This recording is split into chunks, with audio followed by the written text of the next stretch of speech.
Good morning friends, notebook classes में आपका स्वागत है। मेरा नाम अभिषेक। आज एक नए टॉपिक के साथ। आज का जो टॉपिक है वो सीटेट पेपर 1 के तहत ईवीएस का पार्ट 1 है, जिसमें बेसिकली आज हम पढ़ेंगे विभिन्न गैस और उनसे होने वाली बीमारियां और कुछ जल प्रदूषक तत्व हैं जिनसे आपके क्वेश्चन सीटेट में बार बार पूछे जाते हैं। तो शुरू करते हैं आज की क्लास। पहले पॉइंट की बात करें तो कार्बन मोनोडाइऑक्साइड बेसिकली ये वाहनों से निकलने वाली गैस है, वाहनों से निकलने वाली गैस मानी जाती है। इसे दम घुट गैस के नाम से जाना जाता है। इससे होता क्या है कि जब कार्बन मोनोडाइऑक्साइड एटमॉस्फेयर में अधिक मात्रा में हो जाती है तो इससे सांस लेने के माध्यम से क्या होता है कि शरीर में जो खून होता है उसमें होमोग्लोबिन की कमी हो जाती है, जिससे दम घुटने लगता है। तो याद रखिएगा, जो सीधा क्वेश्चन आपका सीटेट में पूछा जाता है कि दम घुट गैस किसको कहते हैं, तो याद रखिएगा कार्बन मोनोडाइऑक्साइड को दम घुट गैस कहा जाता है। अब दूसरे पॉइंट पे चलते हैं हम। यहाँ सल्फर डाइऑक्साइड की बात करें तो सल्फर डाइऑक्साइड जो है वो क्रैकिंग गैस के नाम से जानी जाती है। याद रखिएगा, ये भी सीधा क्वेश्चन आपका कई बार पूछ चुका है एग्जाम में। तो इसको क्रैकिंग गैस के नाम से जाना जाता है। इससे होता क्या है कि आपकी आंखों में जलन हो जाती है। ये भी आपका सल्फर डाइऑक्साइड खासकर वाहनों से निकलने और आपका जो फैक्ट्रीज होती है उसके कारण इसका एटमॉस्फेयर में ज़्यादा हो जाता है। तो इससे आपकी आंखों में जलन होने लगती है। फेफड़ों के रोग जितने होते हैं, अस्थमा हो गया आपको, ये सारे जितने भी रोग हैं वो मुख्य रूप से सल्फर डाइऑक्साइड के कारण होते हैं। जब एटमॉस्फेयर में इसकी मात्रा अधिक हो जाती है, दमा, खांसी, चक्कर आना जैसी बीमारियां आपकी मुख्य रूप से सल्फर डाइऑक्साइड के कारण होती हैं। तो आप ये याद रखिएगा, सल्फर डाइऑक्साइड जो है आपकी क्रैकिंग गैस के नाम से जाना जाता है। इसे आंखों में जलन और फेफड़ों में रोग होने की संभावना बढ़ जाती है जब ये एटमॉस्फेयर में बढ़ जाती है। दूसरी चीज़ मैं यहाँ समझाना चाहूँगा कि सल्फ्यूरिक एसिड और सल्फर डाइऑक्साइड में कभी भी कंफ्यूजन मत खाइएगा। सल्फ्यूरिक एसिड का काम क्या है कि अम्लीय वर्षा, एसिड रेन के लिए उत्तरदायी होती है। जब भी आपका एसिड रेन की वर्षा, जब भारत में आपका जो क्वेश्चन कभी कदा यूपीएससी लेवल का पूछा जाता है कि आपका ताजमहल जो है वो किस लिए वो उसका रंग जो है उतर गया है, तो याद रखिएगा इसी सल्फ्यूरिक एसिड के कारण। मथुरा में एक ब्रांच है हमारी तेल शोधन की, वहाँ से क्या है ये कन्वर्ट होके आगरा तक जाता है। और आगरा में जब ये एसिड रेन की वर्षा होती है उससे क्या है ताजमहल का जो रंग है वो चेंज हो चुका है, या मतलब भद्दा हो गया है। तो इसका इस्तेमाल मुख्य रूप से याद रखिएगा, जो क्वेश्चन आपसे पूछा जाता है कि अम्लीय वर्षा के लिए उत्तरदायी गैस कौन सी है, तो याद रखिएगा सल्फ्यूरिक एसिड को अम्लीय वर्षा के लिए जिम्मेदार माना जाता है। चलिए नेक्स्ट टॉपिक पे चलते हैं हम। बेंजीन की बात की जाए तो इसको पेट्रोल में मिलाया जाता है बेसिकली कार्बन उत्सर्जन को कम करने के लिए, और साथ में पेट्रोल की क्वालिटी को बेहतर करने के लिए इसका इस्तेमाल किया जाता है। लेकिन ये मुख्य रूप से इससे जो क्वेश्चन आपका आता है, याद रखिएगा कि बेंजीन जो है वो रक्त कैंसर के लिए उत्तरदायी होती है। तो सीधा क्वेश्चन आपका आ जाएगा कि किस पदार्थ के मिलने से या किस पदार्थ के कारण रक्त कैंसर होता है, तो याद रखिएगा बेंजीन के कारण इस रक्त कैंसर की समस्या उत्पन्न होती है जो कि पेट्रोल में मिलाई जाती है। आगे बात करें तो सिगरेट में भी आप देखेंगे कि सिगरेट में धुएं में जो दो प्रमुख तत्व हैं उसमें बेंजीन है और दूसरा है आपका कार्बन मोनोडाइऑक्साइड। तो याद रखिएगा इसका भी, सिगरेट क्या है, सिगरेट दो चीज़ों से आपका बहुत ज़्यादा प्रभावित होती है। एक है बेंजीन और दूसरा कार्बन मोनोडाइऑक्साइड। कार्बन मोनोडाइऑक्साइड का मुख्य रूप से आपका दमघुट गैस के नाम से जाना जाता है, और बेंजीन जो है मुख्य रूप से आपकी कैंसर के लिए उत्तरदायी मानी जाती है।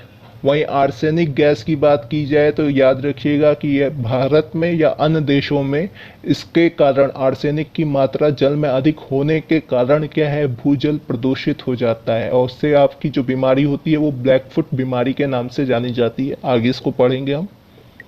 लेड की बात करें तो याद रखिएगा मोटर वाहनों से जो गैस निकलती है उसमें सबसे ज़्यादा विषैला पदार्थ अगर कोई होता है तो वो लेड होता है बेसिकली। उसमें चाहे आपका कार्बन डाइऑक्साइड हो, सल्फर डाइऑक्साइड हो या आपका सीएफसी हो, कोई भी पदार्थ हो, उसमें सबसे ज़्यादा विषैला पदार्थ आपका लेड माना जाता है वायुमंडल में।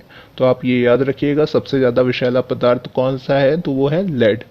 उसके बाद मैं सूचक की बात करूँ, सूचक मतलब इंडिकेटर माना जाता है कि ध्वनि प्रदूषक का इंडिकेटर कौन है, वायु प्रदूषक का इंडिकेटर कौन है। तो आपका जो सीधा क्वेश्चन सीटेट से पूछा जाता है बेसिकली, तो याद रखिएगा ध्वनि प्रदूषक का सूचक जो है आपका ग्रीन मफलर के नाम से जाना जाता है।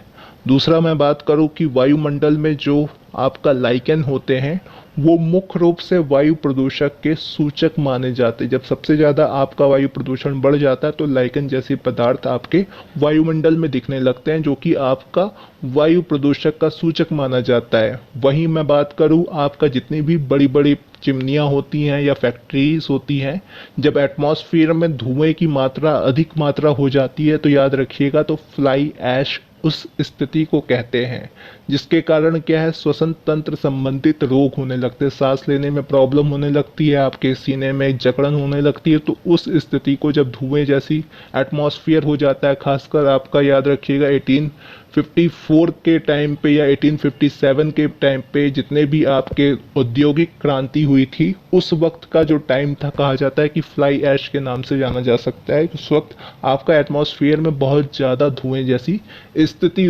उत्पन्न हो गई थी। आगे हम बात करें तो जो सीटेट के एग्ज़ाम में क्वेश्चन आपके पूछे जाते हैं तो देखना होगा, क्लोरीन बेसिकली आपका जितने भी सूती वस्त्र होते हैं उनके ब्लीचिंग में प्रयोग होता है। तो सीधा क्वेश्चन आपका एक आध एग्जाम में पूछा जा चुका है, तो याद रखिएगा उसमें क्लोरीन की इस्तेमाल किया जाता है। आपका याद रखना होगा यहाँ पे कि एक चीज़ आपका जो पानी को शुद्ध करने के लिए खासकर दिल्ली जैसे इलाके में या बंगाल इलाके में आपका जहाँ से नदी से पानी ट्रांसफ़र होकर पानी को कन्वर्ट किया जाता है, उसमें क्लोरीन मिलाया जाता है। तो दो क्वेश्चन आपके यहाँ से क्वेश्चन आ सकते हैं। वहीं दूसरी बात करें, सीएफसी की बात की जाए तो सीएफसी आपका बहुत कॉमन क्वेश्चन है, कई सारे एग्जाम्स में बार बार आता है। तो आपको याद रखना होगा कि सबसे ज़्यादा उत्सर्जन जो है आपका खुद का रेफ्रिजरेटर करता है या फ्रीजर करता है, जो कि सीएफसी का उत्सर्जन में सबसे ज़्यादा उत्तरदायी माना जाता है। या ऐसे इलाके जो कि आपका बर्फ़ बनाने के लिए इंडस्ट्री लगाई जाती है, जैसे आइसक्रीम हो गया, तो ऐसे इलाकों से सीएफसी का उत्सर्जन जो है वो सबसे अधिक मात्रा में होता है। दूसरा क्वेश्चन यहाँ पे आपका आता है कि ओजोन परत जो है आपका समताप मंडल में जो पाई जाती है, उसके क्षरण में या आपका डिक्लाइन में सबसे ज़्यादा उत्तरदायी होने वाली गैसों में से एक सीएफसी भी है। तो ये आपको याद रखना होगा। तो दो क्वेश्चन यहाँ से आपके सीटेट में बनते हैं। अब नेक्स्ट टॉपिक पे हम चलते हैं। तो कैडमियम की बात की जाए तो जल में जब इसकी मात्रा अधिक हो जाती है तो याद रखिएगा कि इटाई जैसी बीमारी आपकी होती है। तो सीधा क्वेश्चन आपका पूछा जाता है कि कैडमियम से कौन सी बीमारी होती है, तो इटाई बीमारी, जिसमें हड्डियां और जोड़ों में दर्द शुरू हो जाता है बहुत अधिक ज़्यादा। तो ये आपको याद रखना होगा। एक तो आपको कैडमियम से होने वाली बीमारी जो कि इटाई बीमारी के नाम से जानी जाती है। दूसरा आपका इससे क्या होता है कि हड्डियों और जोड़ों में दर्द होना शुरू हो जाता है। थोड़ा कंसेप्ट याद रखिएगा, क्योंकि आजकल जो सीटेट के एग्जाम्स में है वो कंसेप्ट बेस्ड क्वेश्चंस आपके एग्जाम्स में आजकल आना शुरू हो चुके हैं।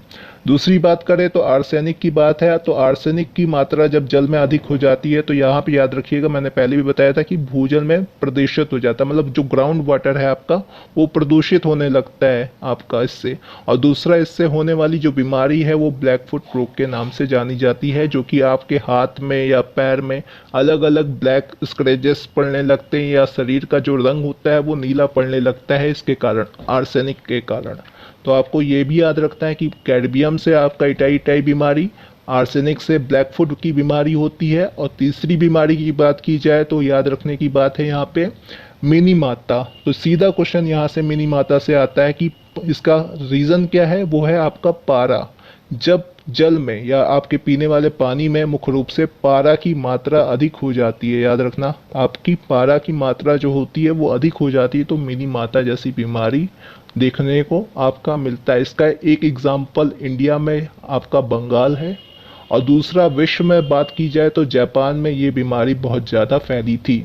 तो ये भी क्वेश्चन आपके पूछे जाते हैं। मेरे को समझ में आता है कि अगर आपको ये इतना थोड़ा बहुत समझ में आया होगा बेसिकली। दूसरी चीज़ है आपका यहाँ पे एक और बीमारी है, थोड़ा एडिट कर लीजिएगा, कि नाइट्रेट, जब जल की मात्रा में नाइट्रेट अधिक हो जाता है या जल में आपका नाइट्रेट की मात्रा अधिक हो जाती है तो याद रखना कि ब्लू बेबी सिंड्रोम जैसी बीमारी उत्पन्न होती है। तो मेरे को समझ में आता है। अगर आपको ये वीडियो अच्छी लगी हो या बेहतर लगी हो तो लाइक और सब्सक्राइब कर सकते हैं, और साथ में आप इसको शेयर भी कर सकते हैं। Thank you.